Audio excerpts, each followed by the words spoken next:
podcast where we explore the topics that inspire personal growth, purpose, and balance.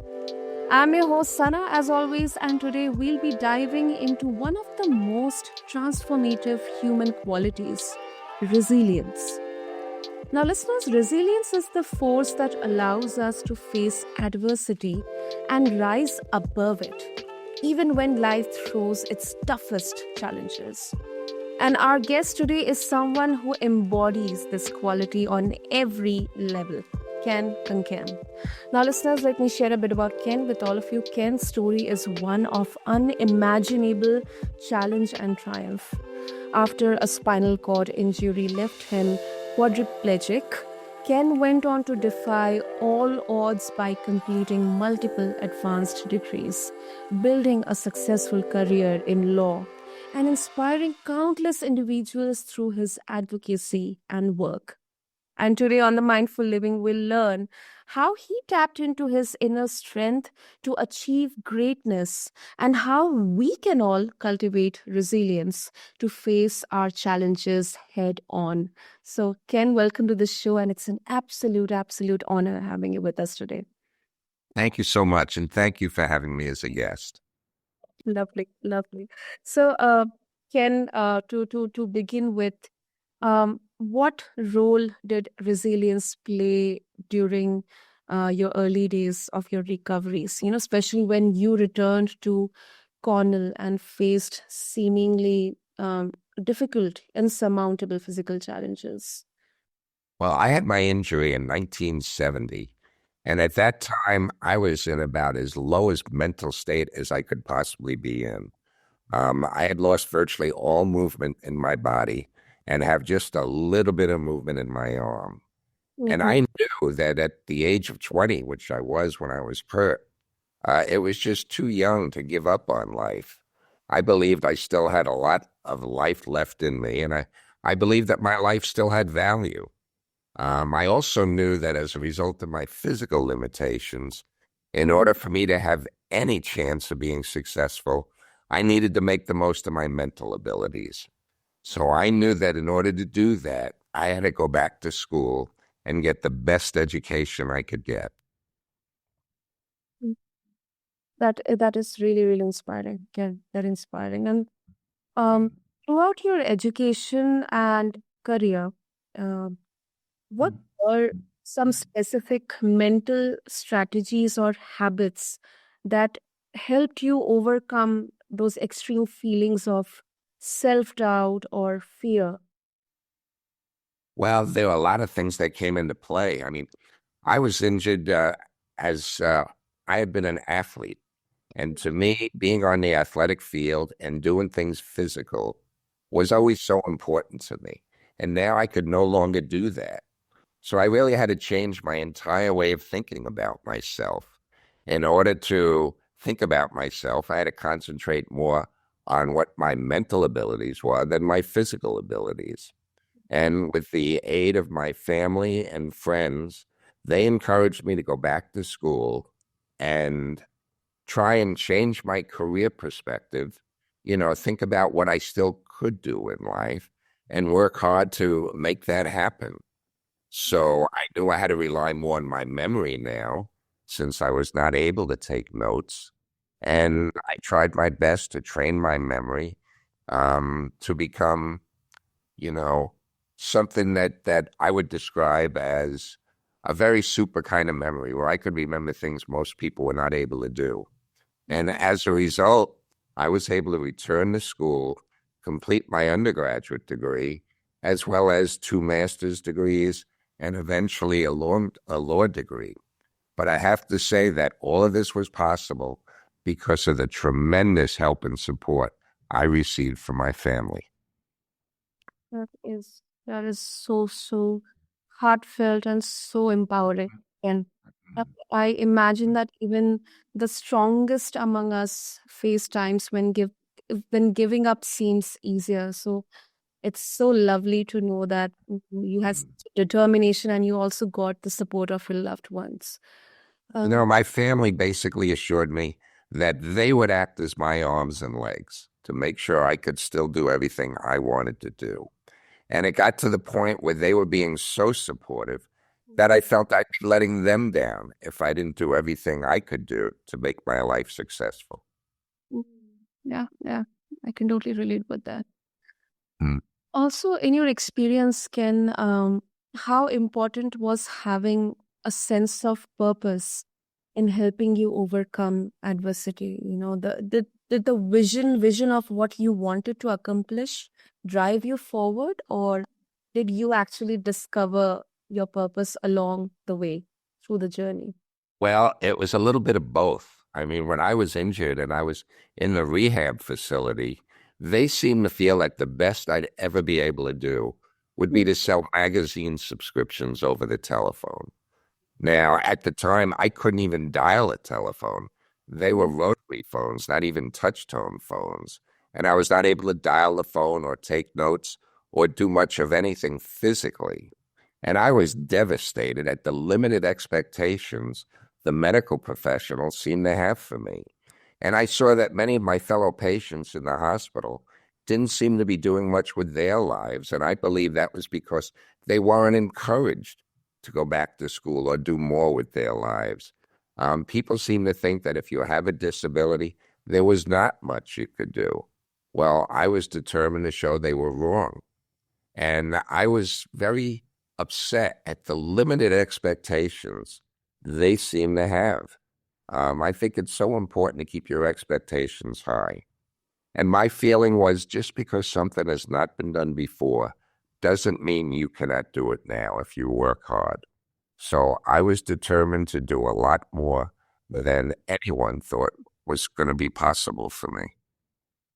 Yeah, I mean, purpose can be such a guiding light in tough times. I think personally, I have found that when I connect my problems or challenges to something bigger than myself, I really feel more motivated. And I think you have also left me. I think that's a big takeaway from your journey, Ken. That sometimes life throws some curveballs.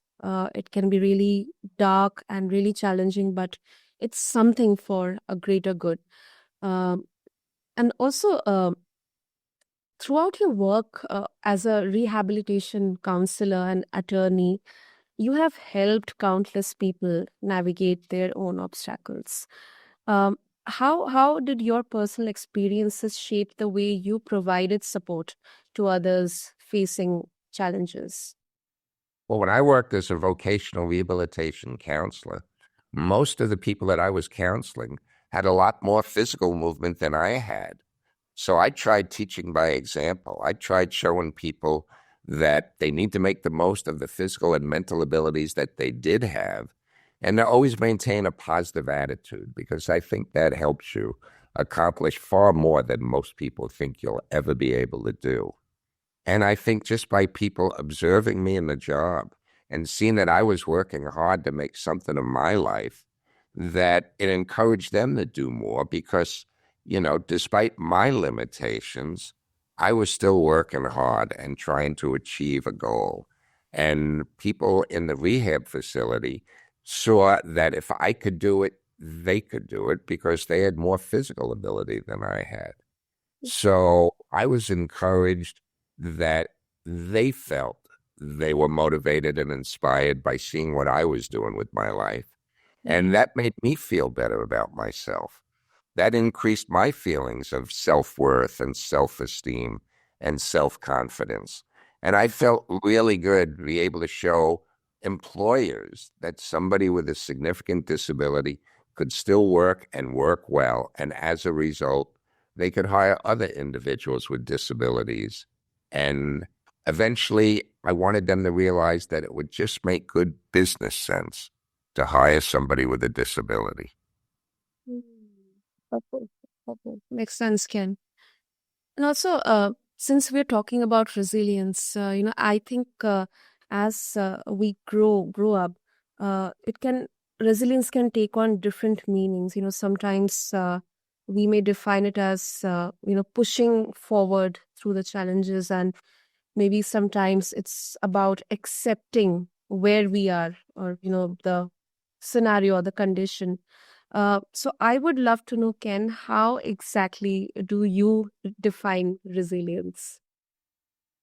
I would define resilience as taking a situation or a problem and doing Mhm. everything that you can do to overcome it. Once you make a decision, work hard to make it work. And while there are certain setbacks in life for everybody, everybody has their own set of challenges. Some are obviously bigger than others, but it's how we handle those challenges that will make the difference between someone who is good and someone who is great. And I believe that we all have that capability Mhm. when facing a setback to learn from our mistakes, to work hard, and to focus on how we can overcome adversity and face challenges head on. Absolutely. I couldn't agree more with you, Ken. And also, what I realize, and I think I should, and everyone should learn is, expressing gratitude and being grounded because, you have mentioned that you have been having the support of such a lovely family or family members. They have support, they have been your arms and legs. So, uh, also you have created an extraordinary legacy which is not just about personal success but also about giving back. So what lessons from your life would you like to give to the future generations? We talk about Gen Alpha, Gen Z. uh, what lessons would you like to give them to help them learn more about resilience and cultivate it? Well, there are a number of them. One is that we all have unlimited potential, that we don't initially perhaps realize what we can do. And once you're faced with challenges and adversity, if you set your mind to overcoming them and working hard to do so, there's an awful lot you can do. And I think it's important that you realize that just because something has not been done before doesn't mean you cannot do it now if you have the right attitude. And it's the right attitude that I believe plays the most important part in anything you do. Having a positive attitude will help you accomplish almost anything you set your mind to. True, true. That's really beautiful, Ken.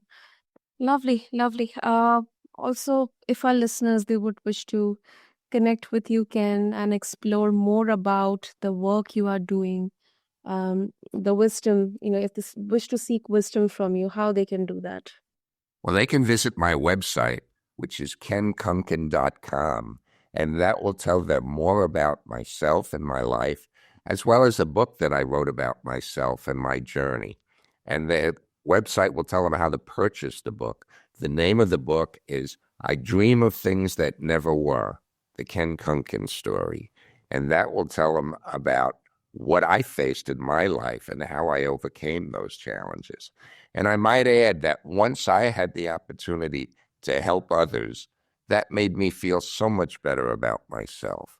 And we all have that ability and capability that regardless of the challenges we're facing, we still have the ability to help others. And when you have that opportunity, take advantage of it and do everything you could do to make not only your life better, but the lives of those around you better as well.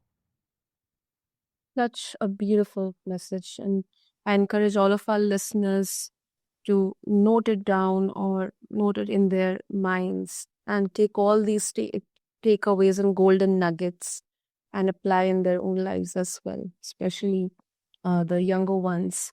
So, Ken, thank you so much for sharing your story, and I think your ability to not only overcome but also thrive in the face of difficulties is a testament to the power of resilience. So, thank you so much for giving us this opportunity to host you.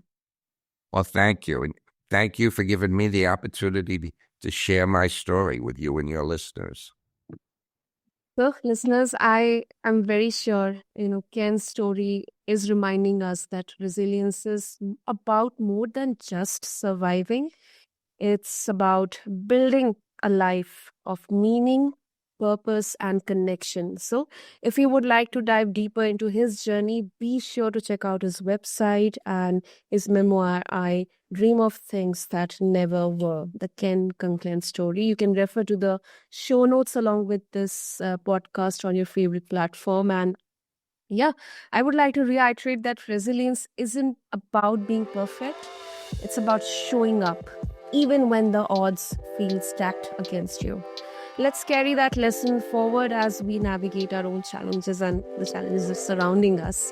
Thank you to all of you for listening to the Mindful Living podcast. If you enjoyed this conversation, don't forget to subscribe to us and share it with someone who could use a little inspiration today. And don't forget to connect with Ken. You can refer to the show notes once again. And until next time, stay mindful and keep